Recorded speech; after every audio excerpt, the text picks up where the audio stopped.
क्या आपने कभी ध्यान दिया है कि जब भी आपको क्रोध आता है तो तत्काल आपके कान गर्म हो जाते हैं, माथे पर गर्मी आ जाती है, चेहरा लाल हो जाता है, 10 मिनट में आपके पेट में जलन होने लगती है और अगले दिन इंडाइजेशन होता है।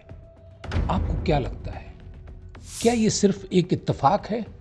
नहीं, ये आपके मन के दोष हैं, जो आपके शरीर को प्रभावित कर रहे हैं। आज इस वीडियो में हम जानेंगे कि कैसे हमारे मन की भावनाएं और मन के विचार हमारे शरीर पर असर डालते हैं और हमारे कफ पित्त वात के संतुलन को बिगाड़कर हमें बीमार बनाते हैं। इसका समाधान क्या है? हमारी सबसे प्रबल भावनाएं जो होती हैं वो 3 होती हैं: क्रोध, भय और लोभ। गुस्सा बढ़ाता है पित्त को, चिंता बढ़ाती है वायु को, लोभ और आदत ये बढ़ाते हैं कफ को, और तीनों के परिणाम शरीर पर अलग अलग आते हैं। और ऐसा होता इसलिए है कि हर भावना शरीर में एक जैव रासायनिक प्रक्रिया शुरू करती है, जिसके कारण कुछ केमिकल्स निकलते हैं और वो शरीर में उसी प्रकार की प्रतिक्रिया उत्पन्न करते हैं। अब इसमें सिर्फ भावना ही नहीं बल्कि भोजन का भी पूरा योगदान होता है। तीखा और गर्म भोजन ये पित्त को बढ़ाने वाला होता है। सूखा और बासी भोजन ये वायु को बढ़ाता है। भारी, मसालेदार और मीठा भोजन ये कफ को बढ़ाता है। तीखा और गर्म भोजन करने के बाद जो पित्त बढ़ता है वो आपके क्रोध और एंजाइटी को बढ़ाता है, स्ट्रेस को बढ़ाता है। सूखा या बासी भोजन करने वालों के बदन में जो वायु बढ़ती है वो उनकी डर, डिप्रेशन और उनके मन में अनाम भय जो उत्पन्न होता है उसको बढ़ाती है। बहुत भारी, तला हुआ और मीठा खाने वाले लोगों के शरीर में कफ की वृद्धि होती है और ये कफ बढ़ाता है उनके शरीर में आलस्य को, सुस्ती को, और परिणाम होता है मोटापा। जर्नल ऑफ आयुर्वेदा के रिसर्च के 2017 के पेपर में ये बात साफ साफ लिखी गई है कि emotions and emotional triggers affect your hormonal balance and they can cause tridosha in your body. यह भी सवाल उठता है कि अगर ये दोष आपके अंदर हैं और इनके कारण आप परेशान हो रहे हैं तो इसका समाधान क्या है? इसका समाधान बहुत आसान है। स्वर विज्ञान, योग और कुछ आयुर्वेदिक औषधियों के माध्यम से आप अपने स्वास्थ्य को पूरी तरह नियंत्रण में कर सकते हैं, और वही आज के इस वीडियो का टेक अवे है जो आपके जीवन को और आसान बनाएगा।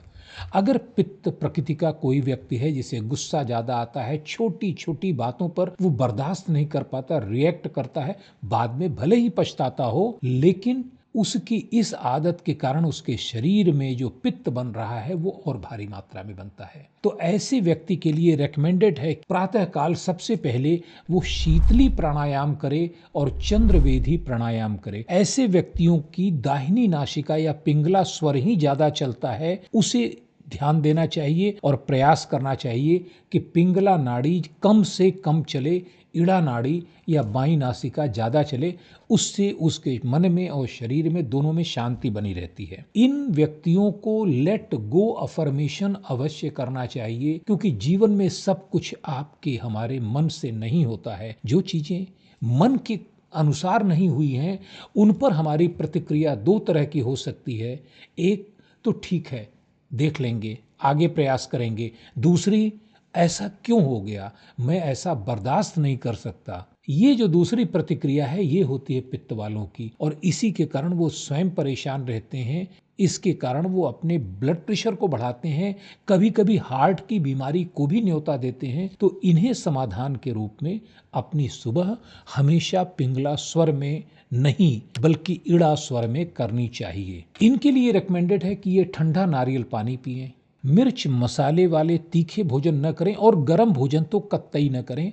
बनने के बाद भोजन जब नॉर्मल टेम्परेचर पर हो तभी इन्हें करना चाहिए। नारियल पानी के साथ ये छाछ या मीठी दही का सेवन करें तो इनके लिए बहुत उपयुक्त रहता है। इनके अपने गुस्से को नियंत्रण करने के लिए और पित्त को नियंत्रण करने के लिए स्वर विज्ञान के अनुसार सबसे प्रभावशाली मुद्रा है पृथ्वी मुद्रा। उस पृथ्वी मुद्रा में जब ये बैठते हैं अपने रिंग फिंगर और अपने अंगूठे को जोड़कर, तो इससे पृथ्वी तत्व एक्टिवेटेड होता है और पृथ्वी तत्व के एक्टिवेटेड होने से अग्नि तत्व का प्रभाव कम होता है जो इनको लाभ पहुंचाता है। अब हम आते हैं दूसरे वायु से प्रभावित लोगों पर जिनका वायु तत्व बिगड़ा हुआ है। इनका लक्षण ये होता है कि ऐसे व्यक्ति प्रायः पतले दुबले होते हैं, चंचल होते हैं, एक्टिव होते हैं, लेकिन उनके मन में हमेशा एक डर रहता है, एक भय रहता है और ऐसे व्यक्ति ओवर थिंकिंग और एंग्जाइटी के भी शिकार होते हैं।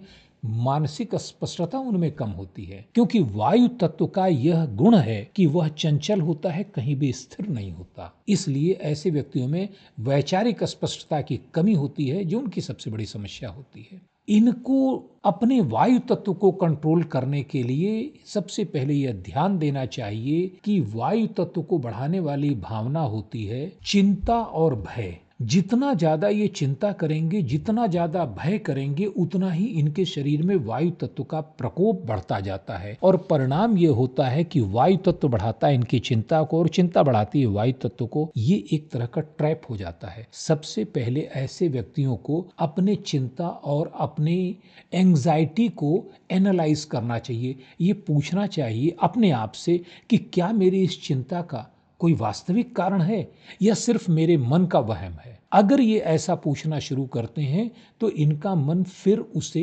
विश्लेषण करने लगता है, सही उत्तर पर पहुंचने लगता है। जहां तक वायु तत्व के नियंत्रण का प्रश्न है, उसके लिए सबसे प्रभावशाली योग है 6 सेकंड की सर्कुलर ब्रीदिंग।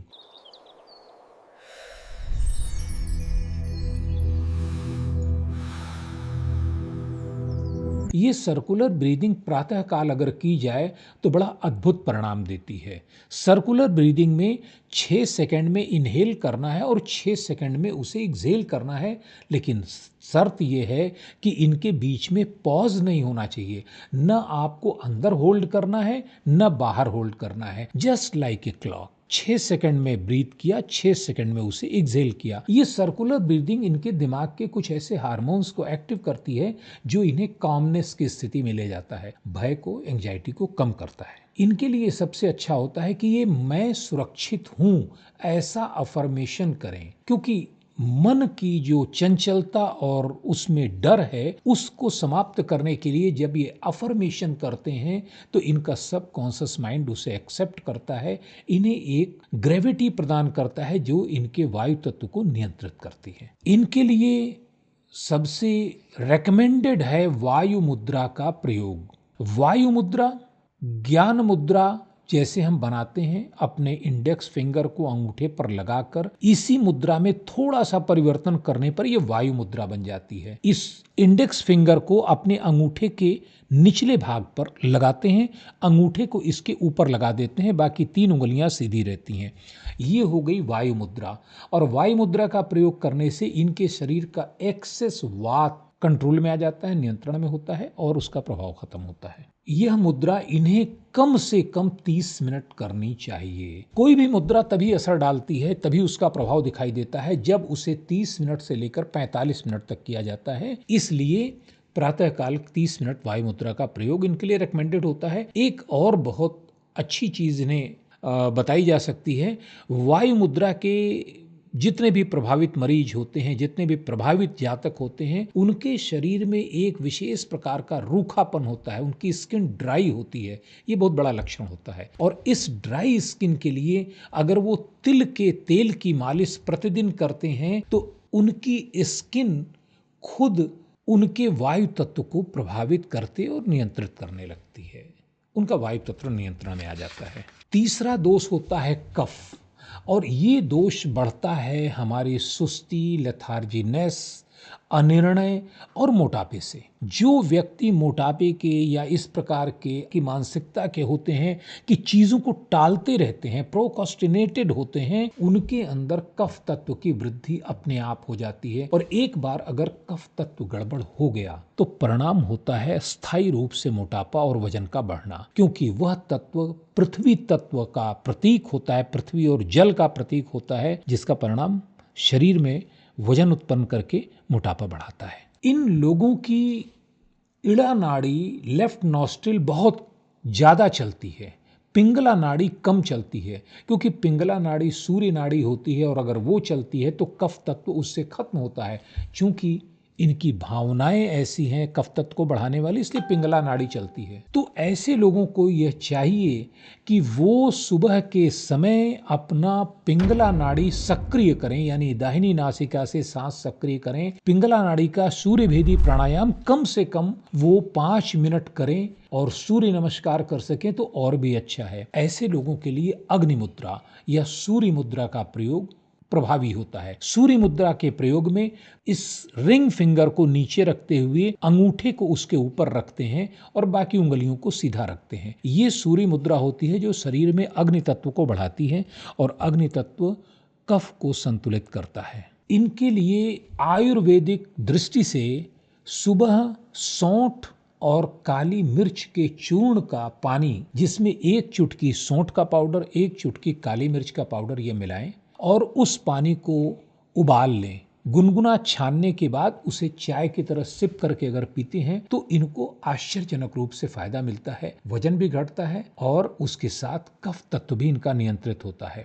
तो दोस्तों, अब जबकि आप जान चुके हैं कि आपकी प्रकृति क्या है, आप स्वयं पता लगा सकते हैं और उसके अनुसार अपनी प्रकृति का इलाज कर सकते हैं अपनी भावनाओं को बदलकर। जैसे ही आपकी भावनाएं बदलती हैं वैसे ही आपका दोष भी समाप्त होने लगता है। तो अब आप कमेंट में, अगर आपको ये वीडियो अच्छा लगे तो लाइक कीजिएगा, सब्सक्राइब कीजिएगा और कमेंट में ये जरूर लिखिएगा कि अगला वीडियो आपको किस पर चाहिए। मैं इंतजार करूंगा आपके कमेंट का, क्योंकि आपके कमेंट के आधार पर हम लोग लेकर आएंगे एक और अच्छा वीडियो जो आपके जीवन में पॉजिटिव कुछ लेकर आएगा। Thank you. जय हिंद, जय भारत।